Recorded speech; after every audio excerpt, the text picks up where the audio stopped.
waftigan oo ka kala socday wadamada Mareykanka, Ingiriiska, Sweden, Denmark ayaa markii ay soo gaareen dhabaha diyaaradaha ee magaalada Jigjiga ee Galadwelwal International Airport waxa halkaas si diiran ugu soo dhaweeyay wasiiro badan oo horkacayay wasiirka qurba joogta ee dowladda deegaanka Soomaalida Itoobiya ku xigeenadiisa salaadiinta kooxaha fanka iyo suugaanta iyo marti sharaf kale. ujeedada booqashadan ayaa ah sidii qurba joogta deegaanka Soomaalida u dhalatay ee ka timid wadamada kala duwan ay uga qayb qaadan lahaayeen arrimaha horumarka nabadgelyada iyo maamul wanaaga ee ka socda deegaanka Soomaalida Itoobiya isla markaana ay u indhayn lahaayeen deegaanka Soomaalida Itoobiya halka uu marayo. soo dhaweynta kadib waxa halkaas saxaafada kula hadlay wasiirka qurba joogta ee dowladda deegaanka Soomaalida Itoobiya Mudane Cabdi Barri isla markaana tilmaamay in dowladda deegaanka Soomaalida Itoobiya ay diyaar u tahay sidii jawi ku haboon ay ugu diyaarin lahayd qurba joogta ku soo laamaysa deegaanka Soomaalida Itoobiya si ay uga qayb qaataan arrimaha horumarka nabadgelyada iyo maamulka suuban ee ka hana qaaday deegaanka Soomaalida Itoobiya. inta waxa farxad weyn ah inaan soo dhaweeyo qurba joog ka kala timid daafaha dunida soo dhaweeyno gaar ahaan ariga Mareykanka marka qurba joogtani oo sida ay indhahoodu ka soo jiiteen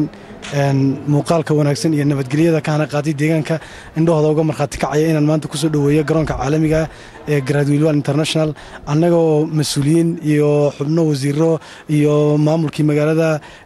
ka kooban iyo shaqaalaba iyo odayaalba marka waxaan leenahay soo dhawaada ayaan leenahay wadankiina baad timaadeen soo dhawaada ayaan leenahay. sidoo kale waxa qurba joogta halkaas ku soo dhaweeyay maayarka magaalada Jigjiga isla markaana tilmaamay in qurba joogta deegaanka Soomaalida Itoobiya ay kaalin muhiim ah ku leeyihiin horumarka kala duwan ee ka socda deegaanka. salaadiintii halkaas ku soo dhaweysay qurba joogtan waxa kamid ahaa Suldaan Xasan Xaaji Maxamed ahna abwaan Soomaaliyeed oo aad looga yaqaan bulshada Soomaaliyeed dhexdeeda. aantii u soo dhaweynaynaa walaalahano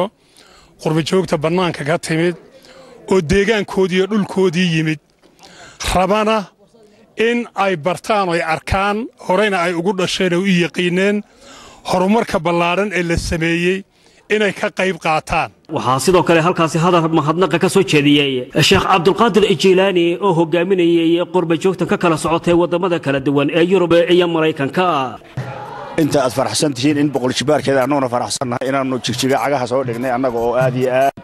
iyo si xadda ka baxsan loo soo dhaweeyay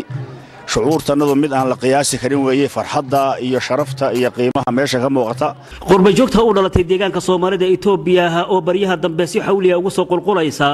deegaanka Soomaalida Itoobiya ayaa qayb ka ah dadaalada kala duwan ee xukuumadda dowladda deegaanka